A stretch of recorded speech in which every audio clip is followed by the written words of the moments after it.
성경 말씀은 고린도전서 15장입니다.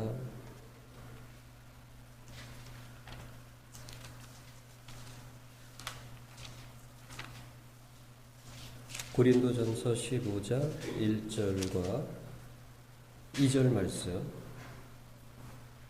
자, 우리 함께 읽습니다. 형제들아, 내가 너희에게 전한 복음을 너희로 알게 하노니 이는 너희가 받은 것이요 또 그 가운데 선 것이라. 너희가 만일 나의 전한 그 말을 굳게 지키고 헛되이 믿지 아니하였으면 이로 말미암아 구원을 얻으리라. 아멘. 오늘 이 고린도전서 15장 말씀은 보통 부활장이라고 말을 하고 있습니다. 이 초대교회 당시에도 부활이 없다, 아니면 부활이 이미 지났다, 이러한 이단적인 교리들이 너무나 틈만 있으면 파고들었습니다. 그렇기 때문에 특히 그 에베소 교회를 보게 되면 그 당시에 에베소 교회의 그 담임 목사죠. 담임 그 치리자로서 바울 사도께서 디모데를 세우십니다. 그 디모데에게 이렇게 말씀하시는 그 내용이 있어요. 뭐냐면 그 빌레도와 후메네오라는 사람이 있는데 그들은 그 이단적인 이론을 교회에 가지고 들어왔던 사람들입니다. 그런데 그 성경 내용을 좀 읽어보게 되면 그들도 처음에는 순수하게 예수를 믿었던 사람인 걸로 사료가 됩니다. 말씀을 이제 디모데전서 1장부터 그리고 디모데후서 특별히 2장에 빌레도와 후메네오가 있느니란 이 말씀을 좀 묵상해 보면 그들이 예수를 제대로 믿었던 사람이었던 것으로 추정이 되는데 언제인지는 알 수 없지만 그들에게 이단적인 이론, 이단적인 생각이 들어옵니다. 그것은 무엇이냐면 이미 부활이 지났다 이것입니다. 그리고 그 말씀에 보면은 그들이 여러 가지 말로써 사람들의 믿음을 무너뜨렸다 이렇게 나와 있어요. 그들이 사람들의 믿음을 무너뜨렸다고 나와 있습니다. 여기에서 알 수 있는 것처럼 구원은 한 번 구원을 받았다고 해서 그 구원이 영원하다. 그 주장과 그 교리는 잘못된 것이고 그것이야말로 이단적인 교리입니다. 그것이 바로 소위 구원파라고 하는 사람들의 주장인 것이죠. 저는 한때 이런 청년을 만난 적이 있어요. 그 청년은 자기가 구원받은 그 날짜와 그 시간까지 아주 정확하게 기억하고 있는 사람이었습니다. 저에게 오히려 이렇게 반문을 합니다. 목사님께서는 구원받으신 그 날과 그 시간을 기억하고 계십니까? 저 순간 생각을 해보니까 전혀 기억이 없어요. 그래가지고 그 청년에게 나는 전혀 기억이 없는데? 그래서 아니 목사님 어떻게 자신이 구원받은 날짜와 그 시간을 모를 수가 있습니까? 굉장히 좀 오래전 일이에요. 그 제가 좀 당황스러워가지고 목사 체면에 그걸 모르면 안 되는 건가? 막 그런 생각을 했습니다. 근데 아무리 생각해봐도 기억이 안 나는 걸 어떡합니까? 난 모르겠다고. 근데 나중에 알고 보니까 그 청년이 그 구원파의 그런 교리에 영향을 받았던 거예요.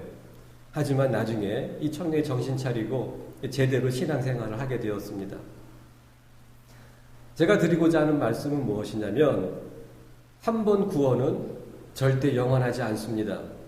그렇기 때문에 디모데후서 2장 말씀에 바울 사도께서 디모데에게 그 권면을 하시면서 조심하라고 그러시는 거예요. 빌레도와 후메네오 같은 사람을 조심하라고 그러시는 거예요. 그들이 여러 가지 말로써 사람들의 믿음을 무너뜨렸다. 한 번 구원은 절대 영원하지 않습니다. 본문의 말씀 내용도 역시 그 내용이 담겨 있어요.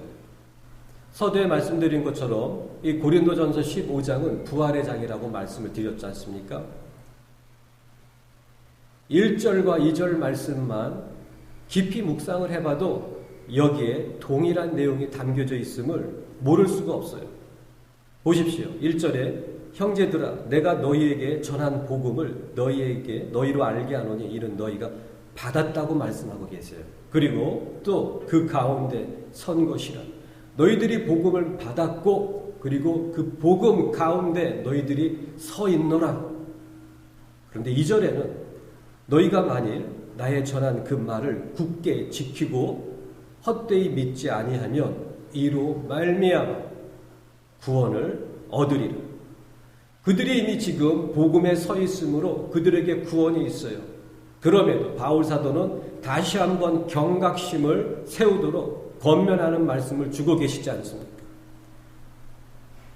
내가 전한 그 말을 굳게 지키고 그들이 지금 굳게 지키고 있는데 그리고 역시 또 계속하여 지속적으로 굳게 지키라고 말씀하고 계시는 거예요. 그렇다면 굳게 지킴으로 그 다음에 나오는 말씀이 헛되이 믿지 아니하면 이로 말미암아 즉 그 결과로 구원을 얻으리라. 그렇기 때문에 바울 사도 서신의 마지막인 디모데후서 4장 말씀에 선한 싸움을 싸우고 나의 달려갈 길을 마치고 어떻게 나와 있습니까? 나의 믿음을 지켰다. 믿음은 지켜야 하는 것입니다. 그 의미는 무엇입니까? 구원 역시 지켜야 하는 것입니다. justification이라고 하는 그 칭의, 의로와짐, 그 의도 지켜야 하는 것입니다. 보십시오. 마태복음 13장에 보게 되면 예수님께서 그 4가지 밭에 대한 비유를 말씀하고 계십니다. 첫 번째는 그 씨앗을 뿌렸는데 길가에 뿌려졌다고 나와 있어요. 길가에 뿌려진 씨앗이 있습니다. 그 다음에 그 길가에 뿌려진 씨앗에 대한 예수님의 설명이 무엇입니까? 마귀가 와서 빼앗아 가느니라. 지키지 않으면 마귀가 와서 빼앗아 갑니다. 우리의 구원을 빼앗아 가는 것이 아니고 우리의 생각을 빼앗아 갑니다. 생각부터 시작합니다. 우리의 생각을 빼앗고 우리의 태도를 빼앗고 우리의 행동을 빼앗고 우리의 성품을 빼앗고 성품 빼앗기면 끝난 것입니다. 왜? 양심이 화인 맞게 되기 때문에. 양심이 화인 맞는다라는 그것이 우리의 양심, 우리의 성품을 빼앗기는 것입니다. 구원 누가 영원하다고 합니까? 지키지 않으면 그런 식으로 빼앗기게 되는 것입니다.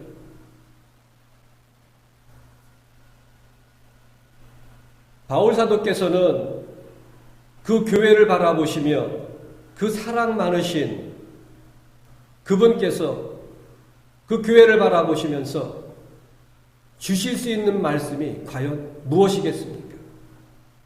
바로 오늘 이 본문 말씀의 그 내용 그대로입니다. 바울 서신을 다 읽고 묵상하고 연구해보면 결국에는 우리 신앙의 위대한 스승인 선배인 바울 사도께서 교회를 향하여 사랑의 말씀을 주시는 그 결론적인 내용이 바로 그거예요. 헛되이 믿지 말라는 것입니다. 디모데전서 1장 말씀에는 어떻게 말씀하고 계십니까? 거짓 없는 믿음. 야고보 선생님께서는 어떻게 말씀하고 계십니까? 죽은 믿음. 믿음이 있는데 헛된 믿음이 있고 거짓 믿음이 있고 죽은 믿음이 있다고 말씀하고 계시는 거예요. 처음에는 믿었는데 그 믿음이 죽어가는 거예요. 그 믿음이 헛되어져 가는 거예요. 그 믿음이 거짓 믿음으로 변화되어 가고 있는 거예요. 그럴 수 있습니다. 15장 1절 말씀해 보게 되면 형제들아 내가 너희에게 전한 복음을 너희로 알게 하노니 이는 너희가 받은 것이요 또 그 가운데 선 것이라. 복음은 받고 그리고 그 복음 안에서 일어나야 합니다. 받은 것으로 끝난 게 아니에요. 들은 것으로 끝난 게 아니에요. 들었다면 들은 말씀 그대로 살려고 애쓰고 몸부림치는 것, 바로 그것을 말씀하고 계시는 거예요. 그것이 너희가 복음 안에 서 있는 것이고 그 서 있는 것을 지키기 위해서 너희가 싸우고 있는 것이다.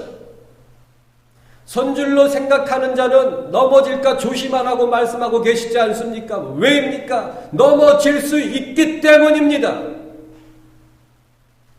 지금 오늘 복음으로 그 복음 안에 서 있을지라도 내일 서 있을 수 있다라는 보장은 절대 없어요. 내일도 서 있기 위해서 애쓰고 몸부림치고 싸워야 하는 것입니다. 그렇기 때문에 신앙은 전쟁이에요. 이기기를 다투는 자마다 모든 일에 절제하나니 이기기를 다투다, 그것이 헬라어로 지난주에 말씀드린 그대로 아고니소마이, 이기기 위해서 싸우는 것, 이길 때까지 싸우는 것, 그것이 신앙입니다. 그게 믿음의 삶이에요. 너희가 그 가운데 서 있는가? 너희가 그 가운데 선 것이라. 복음 안에 예수님도 결국엔 동일한 말씀을 하셨지 않습니까? 너희가 내 말에 거하며 진리를 알지니 진리가 너희를 해방시키리라. 어디에서? 너의 욕심에서. 너희 아비의 그 욕심으로부터 그 진리가 너희를 해방시키리라. 엘류대로오는 자유라는 번역보다 해방이란 번역이 훨씬 적합합니다. 현대교회는 예수 그리스도의 피만을 부르짖고 있지 않습니까? 예수 그리스도께서 십자가에 흘리신 그 피가 우리의 모든 죄를 다 사하셨습니다. 맞습니다. 그 그리스도의 피는 믿음의 시작입니다. 구원의 완성이 아니라 구원의 시작입니다. 그렇기 때문에 그리스도의 피는 우리를 깨끗게 하셨다고 말씀하고 계시는 거예요. 깨끗해지지 않으면 거룩해질 수 없고 거룩해지지 않으면 구원에 이를 수 없습니다. 이것은 마치 예를 들어서 마라톤 세계 대회가 있습니다. 어떤 사람이 너무 잘 뛰는 거예요. 그래가지고 그 누구보다도 먼저 골인을 해가지고 금메달을 탈 수 있는 1등이 되었습니다. 그런데 심사위원들이 그 사람을 막 살펴보더니 이런 판정을 내립니다. 실격이라고 하는 것입니다. 왜 실격입니까? 똑같이 출발해가지고 가장 먼저 들어왔으면 1등 아닙니까? 막 항의를 합니다. 하지만 심사위원들은 절대 그들의 결정을 번복하지 않습니다. 실격입니다. 당신은 이유가 뭡니까? 그랬더니 심사위원이 그 사람에게 이렇게 얘기를 합니다. 당신은 선수 등록을 하지 않았습니다. 그 의미는 무엇입니까? 그 사람은 선수로서 자격에 대한 등록을 하지 않았기 때문에 이 시합에 참가할 자격이 이미 없는 거예요. 1등으로 들어와도 선수 자격이 안 되기 때문에 실격이라고 하는 것입니다. 사실 실격이란 의미조차 적용이 안 되는 거죠. 이와 같습니다. 피가 없이는 깨끗해질 수 없기 때문에 거룩함에 구원에 이를 수가 없어요. 하지만 선수 등록을 했을지라도 금메달을 타기 위해서는 가장 먼저 골인을 해야 되는 거예요. 그것처럼 예수 그리스도의 피로 죄사함을 받았을지라도 그것은 완성이 아니고 끝이 아니고 시작입니다. 무슨 시작입니까? 거룩함의 삶을 사는 시작이에요. 그리스도의 피로 씻김받지 않은 자가 어떻게 예수 그리스도의 복음 안에 서 있을 수 있단 말입니까? 안 되는 거예요. 그리스도의 피로 씻음 받았다면 이제는 예수 그리스도의 말씀, 그분의 살을 먹는 말씀 안에 서는 삶, 그 삶을 살아야 하는 것입니다. 그게 구원이에요. 지금 우리 한국교회에서도 가장 큰 미혹이라기보다는 혼돈이죠.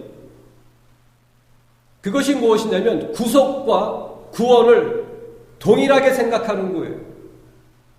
그렇지 않습니다. 이미 단어가 다르잖아요. 구속 그리고 구원 다릅니다. 구속은 말 그대로 예수 그리스도의 피로 죄사함을 받는 것, 그것이 구속이에요. 헬라어로는 히라스테리온, 아폴리트로시스, 엑사고라조 여러 가지 단어로 표현이 되어 있어요. 히브리어는 바로 그것이 카파르입니다. 카파르는 무슨 의미가 있다고 말씀드렸습니까?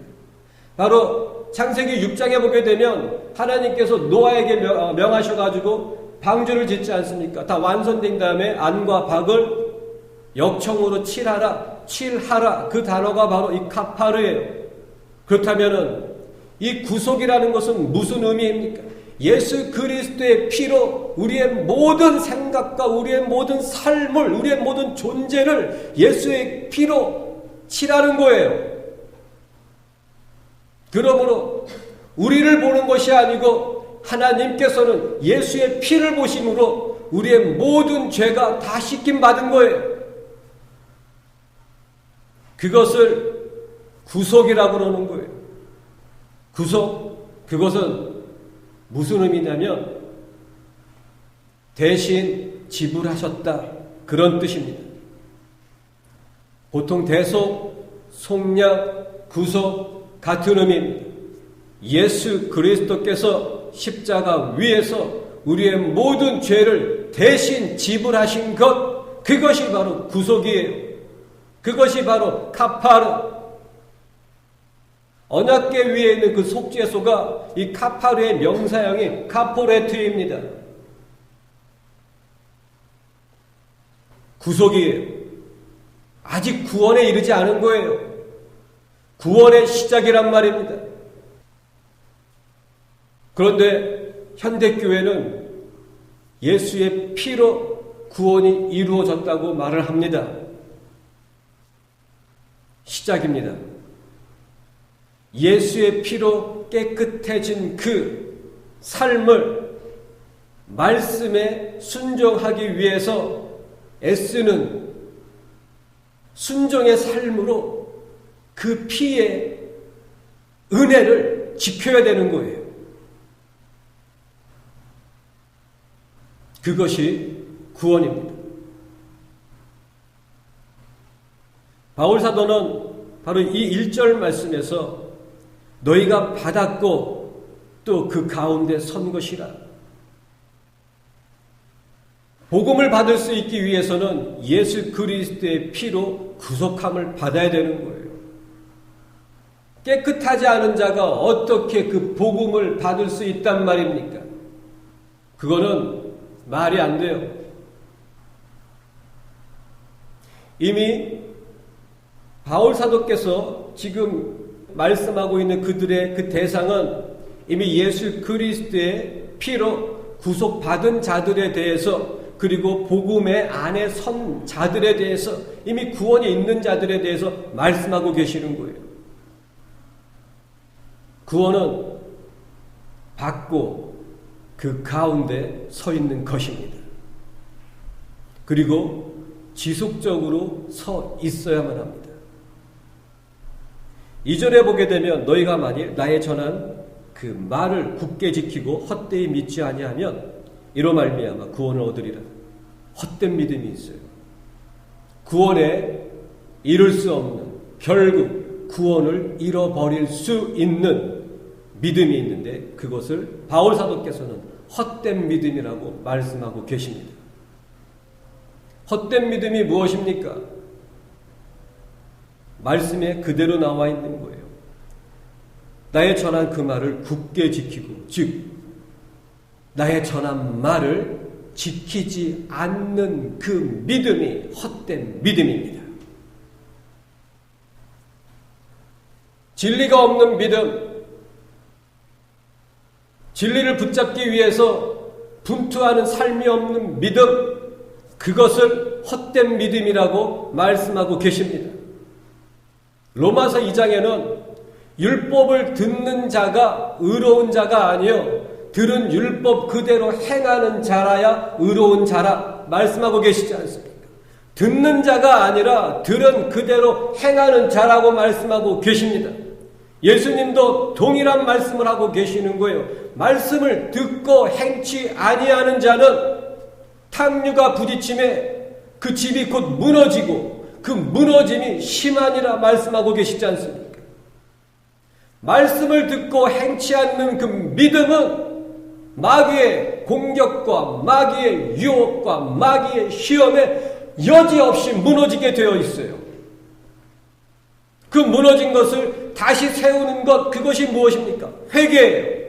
회개하지 않으면 결국에는 마귀에게 붙잡혀 갑니다. 구원이 있었을지라도 그 구원을 잃게 됩니다. 말씀을 듣고 행하는 자는 반석 위에 잘 지은 집과 같으니 탁류가 부딪힐지라도 잘 지은 연고로 요동치 않는도다. 이게 구원의 삶입니다. 말씀을 듣고 행하는 자는 어떻게 나와 있습니까? 반석 위에 집 지은 사람과 같으니 반석이라고 말씀하고 계세요. 내가 이 반석 위에 교회를 세우리라. 예수님께서는 교회를 모래밭에다가 세우신 게 아니에요. 반석 위에 세우신 거예요. 그렇다면 우리의 삶도 모래 위에 세워지는 것이 아니고 반석 위에 세워져야 합니다.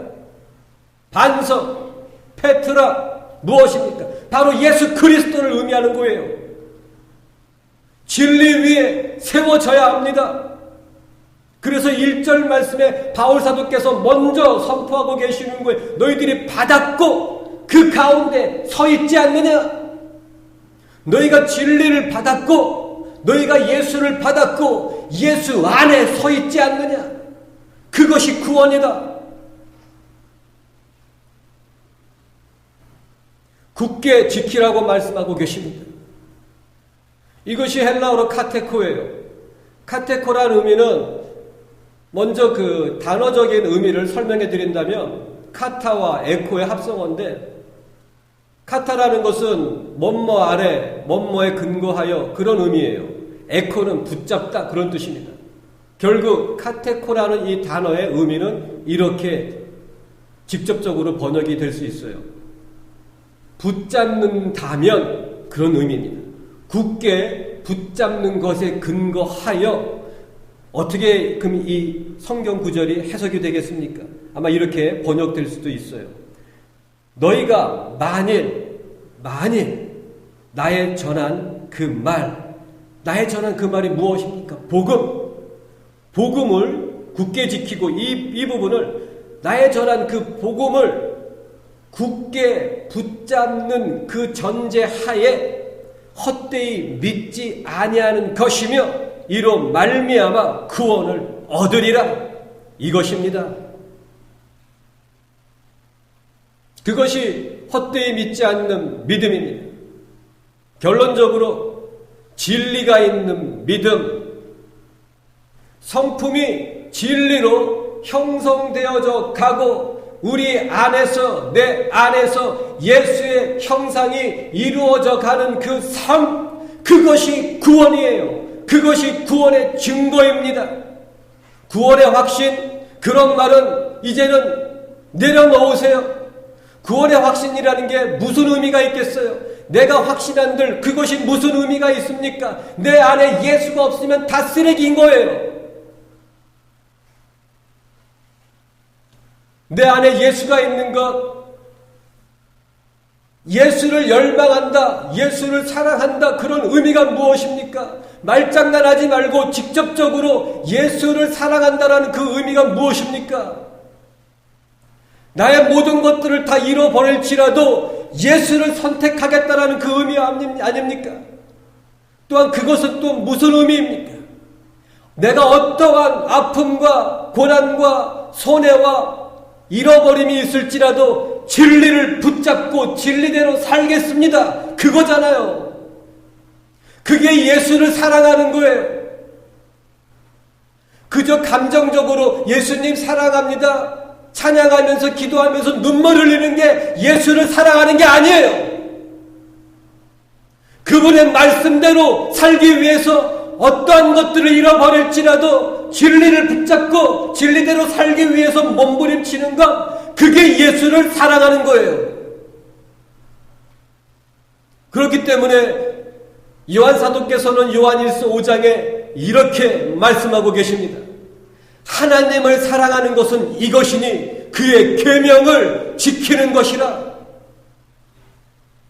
이처럼 사랑에 대한 정의를 명확하게 내린 말씀이 또 어디 있단 말입니까? 하나님을 사랑하십니까? 예수를 사랑하십니까? 그렇다면 진리를, 계명을 붙잡고 사시길 바랍니다. 그게 사랑의 증거예요. 눈물 흘리는 것, 감격하는 것, 기뻐하는 것, 그건 그림자 같은 거예요. 진정 예수를 사랑하는 그 증거는 진리로 살기 위해서 애쓰고 몸부림치는 것입니다.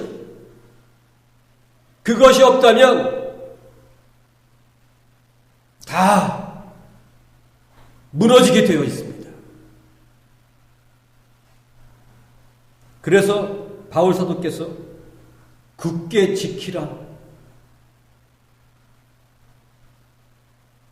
말씀을, 진리를, 복음을 굳게 지키라. 그렇게 말씀을 하고 계시지 않습니까? 사랑이 넘치시는 분이에요.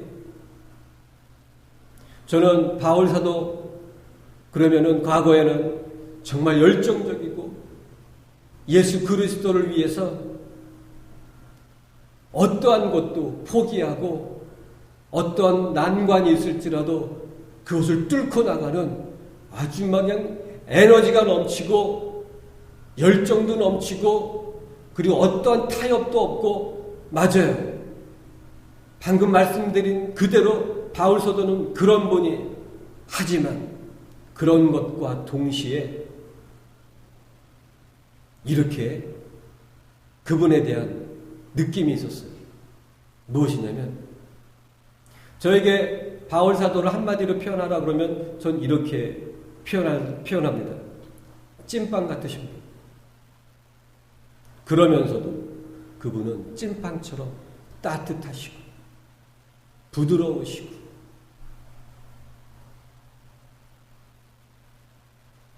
그런 분입니다.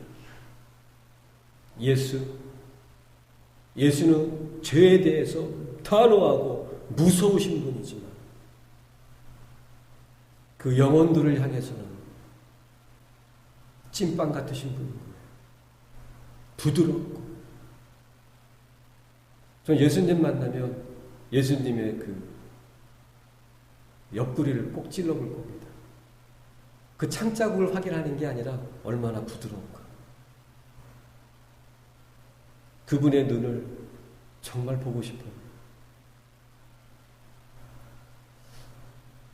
전에는 예수님의 어떤 형상, 예수님 그 자체를 막 보고 싶습니다. 막 그런 기도를 했던 적도 있고,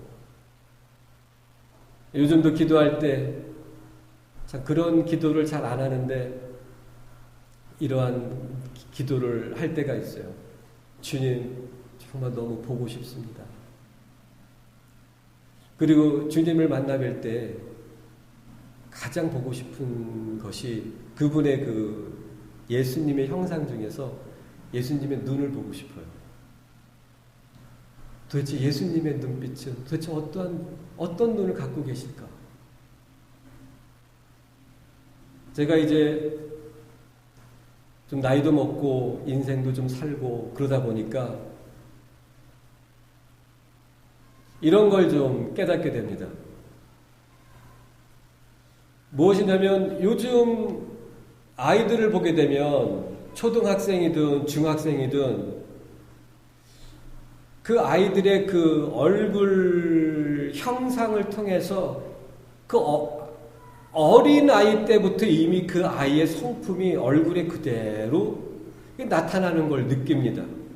왜 그럴까? 과거에는 좀 30대, 40대가 되어야 그 사람의 성품이 그 사람의 인생이 얼굴에 드러나는데 요즘은 제 생각입니다. 이런 초등학생만 봐도 얼굴에 그 아이의 성품이 고스란히 좀 보이기를 합니다. 이렇게 한번 생각이 들었어요. 그런 이유가 아이들이 너무나 많은 정보들을 이 스마트폰과 컴퓨터를 통해서 인터넷과 연결되어짐으로 인해서 많은 정보들을 섭취하기 때문에 그들의 그 생각이, 뇌 구조가 어릴 때부터 많은 부분이 이미 다 형성이 돼버리는 거예요. 이미 뇌에서 그 사람의 생각의 구조가 형성이 돼버리면 그 얼굴 표정으로 만들어지기 때문에 그 얼굴에서 그 사람의 모습이 보일 수밖에 없어요. 생각은 이미 생각이 형성이 되어 있으면 얼굴에 그냥 그대로 나타납니다. 바로 그런 이유 때문에 이미 어렸을 때부터 얼굴 모습에 그 아이의, 그 사람의 인격과 성품과 그 태도의 모습이 고스란히 보이는 것 같아요. 그 눈빛이 다는 아니지만 적지 않게 초등학생임에도 불구하고 중학생임에도 불구하고 눈빛이 아주 사납습니다.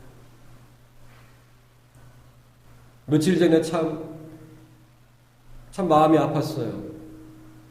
왜 아팠냐면 왜 이렇게 사람들이 난폭해질까? 사람들이 너무 난폭합니다. 너무 거칠어요. 온유하고 부드럽고 따뜻하고 이렇게 배려하는 사람들을 만나기가 너무 귀한 시기가 되었어요. 세상에 아무리 생각해도 부인할 수 없는 그러한 시기가 되었습니다. 예수님이 곧 오십니다. 예수님이 곧 오실 수밖에 없는 그러한 징조들이 그냥 우리 주변에 널려 있지 않습니까? 뭐 세계적인 현상 그런 거 찾을 것도 없어요. 우리 주변에 그 사람들의 삶의 태도와 그들의 성품만 봐도 정말 그들은 모르죠. 그들 스스로는 자기들이 착하고 죄 안 짓고 산다고 생각을 합니다. 나 정도면 괜찮은 사람이지. 그렇죠. 지금 이 세상적인 기준과 비교하면 그 정도의 사람들도 괜찮은 사람이에요. 하지만 진리와 예수 그리스도의 성품과 비교를 한다면 이건 너무 악한 거예요. 너무 난폭한 거예요. 너무 음란한 거예요. 남들에게 해를 주지 않으면 거짓말을 밥 먹듯 해도 자기는 괜찮은 사람이라고 생각합니다. 남들에게 죄만 짓지 않으면, 주먹 휘두르지 않으면 언어적으로 자기들이 어떠한 말을 해도 괜찮다고 생각을 합니다. 이런 상황에서 진정 예수가 있는 사람들은 완전히 그 모습이 다를 수밖에 없고 달라야 합니다. 저는 한때 이 말씀을 가지고 묵상한 적이 있어요. 그것이 사도행전 6장 말씀을 보게 되면 이런 말씀이 있어요. 스데반 집사를 이제 그 열심 당원들이 끌고 가가지고 그 공회 앞에서 스데반을 갖다가 이제 고소를 합니다. 그때 이 스데반 집사가 복음을 증거합니다. 그런데 성경에 이렇게 스데반 집사에 대해서 표현을 합니다. 그 얼굴이 천사의 얼굴과 같았더라. 전 이 말씀을 묵상하면서 그렇죠. 주님, 그렇죠. 예수가 있는데 그 모습이 어떻게 세상 사람들의 그 형상과 같을 수가 있겠습니까? 바리새인들이 보기에도, 서기관들이 보기에도, 그 열심당원들이 보기에도 스데반의 얼굴의 모습이 자기들과 너무나 다른 거예요. 자기들이 익숙하게 봐왔던 얼굴과 너무 다른 거예요. 그렇기 때문에 성경은 그를 이렇게 표현하고 있는 거예요. 그 얼굴이 천사의 얼굴과 같았더라. 자기 주위에 있는 사람들의 얼굴 모습에서 볼 수 없는 그 얼굴 모습을 보았기 때문에 누구를 닮았다라고 얘기할 수 있는 그런 사람이 없기 때문에 그냥 천사의 얼굴과 같았더라 이렇게 표현하고 있는 거예요.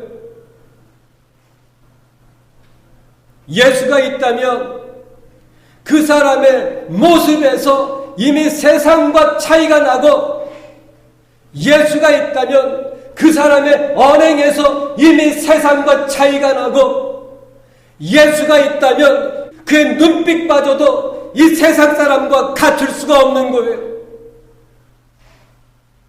고린도전서 13장의 그 사랑장의 말씀 그대로 그 모습이 그 삶에 그 사람의 얼굴에 그 눈빛에 나타나게 되어 있단 말입니다.